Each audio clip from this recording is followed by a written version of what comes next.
चलिए आज मैं आप लोगों को दे रहा हूं जानकारी अरबों रुपए की। कैसे आपसे कंपनियां अरबों रुपए सिर्फ 2 दिनों में कमा लेती हैं, ये आपको जानना चाहिए। मुझे ऐसा लगता है और आप बहुत इच्छुक होंगे। चलिए आगे बढ़ते हैं। Hello, this is U Kumar and you are watching touch app plus. आज मैं एक नई जानकारी आप लोगों के लिए काफ़ी रिसर्च करके लाया हूँ, जो आप लोगों को जान लेना चाहिए मेरे समझ से। अगर आपका इंटरेस्ट हो तो आप ये वीडियो अंत तक जरूर देखिए। आप काफ़ी अपडेट आपको इस वीडियो से मिल जाएगी।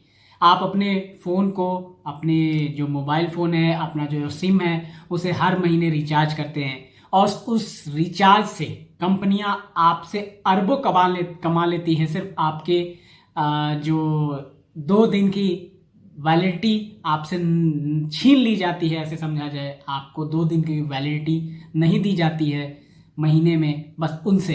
अब आप जानना चाहेंगे कि कैसे। सबसे पहले आपके मन में सवाल ये उठता होगा कि जो आप 1 महीने की रिचार्ज करने जाते हैं वो 28 दिनों की ही क्यों होती है। तो ऐसा कंपनियों ने एक मैनेजमेंट प्लान, एक कैसे कह सकते हैं, एक बिजनेस प्लान के तहत प्लान किया हुआ है। 4 हफ्तों का एक महीना होता है। तो कंपनियों ने प्लान किया कि 4 हफ्तों का जब एक महीना है तो 28 डेज का मंथ हो गया। तो 28 डेज के मंथ को आपसे रिचार्ज का एक आपको प्लान दे दिया गया, जिसमें आप 28 दिन की वैलिडिटी पाते हैं और 2 दिनों की उनको छोड़ देते हैं।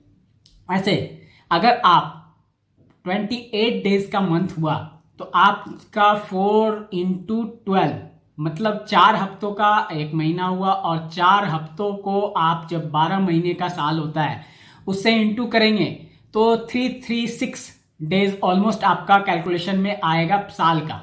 तो आपका जो पूरा साल है 12 महीने का नहीं 13 महीने का हो जाता है। ऐसे में 336 दिनों का साल बना दिया इन लोगों ने, 365 दिनों के साल को। अब आपको एक महीना एक्स्ट्रा हो गया, मतलब 336 में से 365 में से 336 आप जब माइनस करेंगे, मैं डिटेल्स आपको डाल दे रहा हूं, तो आपको दिखेगा कि ये 13 महीनों का साल है। तो इन्होंने 13 महीनों का साल कर लिया। अब आपका औसतन आप 12 महीने का रिचार्ज तो करते हैं एक साल का, लेकिन 13वें महीने का रिचार्ज आप नहीं करते हैं। 13वें महीने का रिचार्ज एक एवरेज हर टेलीकॉम ऑपरेटर का जो रिचार्ज प्लान है मंथ का, उसको एवरेज कैलकुलेट अगर 145 या 140 रुपीज से करते हैं तो आप हमारे स्क्रीन पर देखिए आगे कैलकुलेशन में कि कैसे 140 रुपीज को जब वो अपने सब्सक्राइबर बेस से मल्टीप्लाई करेंगे तो उनके पास अरबों रुपए आएंगे। चलिए, तो जियो का सब्सक्राइबर बेस हम लोग टाइप कर लेते हैं, जो है 58 करोड़। उसे मल्टीप्लाई करते हैं एवरेज मंथली रिचार्ज से, जो कि 140 रुपीज़ हम लोगों ने ले रखा है। तो आप देखेंगे इसका कैलकुलेशन आता है ऑलमोस्ट 81 अरब रुपए।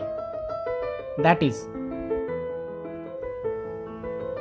चलिए, तो अब एयरटेल का सब्सक्राइबर बेस हम लोग ले लेते हैं, जो है 45 करोड़। उसे मल्टीप्लाई कर देते हैं मंथली रिचार्ज से, जो एवरेज हम लोगों ने ले रखा है 140 रुपीज़। तो हम लोग देखते हैं कि कितना आता है उसका फिगर। ये आ रहा है ऑलमोस्ट 63 अरब रुपए। 63 अरब रुपए।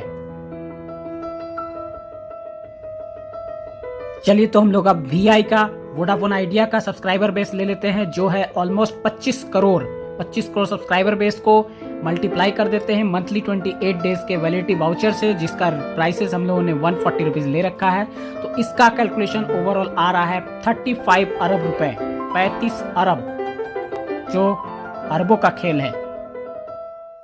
तो ये जानकारी आपको कैसी लगी, आप हमें जरूर बताइएगा। ये जानकारी आपको कैसी लगी, एंटरटेनमेंट लगा या आपको ये एक अपडेट लगा या आपको एक ये जानकारी मिली महत्वपूर्ण कि कैसे आपके सिर्फ 2 दिनों की वैलिडिटी चोरी करके, ऐसे बोला जा सकता है इसे, 2 दिनों की वैलिडिटी कट ऑफ करके आपसे अरबों की कमाई की जा सकती है टेलीकॉम ऑपरेटर के द्वारा। हालांकि मैंने इसके पहले आपको एक वीडियो दिया है जिसपे DOT ने टेलीकॉम ऑपरेटर्स को 28 दिनों की वैलिडिटी को 30 दिनों का करने के लिए एक कंसल्टेशन पेपर जारी किया था, जिसपे 21 जून की लास्ट डेट थी उन्हें रिवर्ट करने के लिए सारे टेलीकॉम ऑपरेटर्स को। अब उस पर क्या जानकारी आई है अभी तक उस पर अपडेट नहीं मिला है, लेकिन जो अपडेट मिलेगा वो मैं आपको बताऊंगा जरूर। चलिए, फिर आगे मिलते हैं नेक्स्ट इसी तरह के एंटिक बहुत ही जानकारी भरे वीडियो में। तब तक के लिए अपने घर वालों का ध्यान रखिए। Thank you.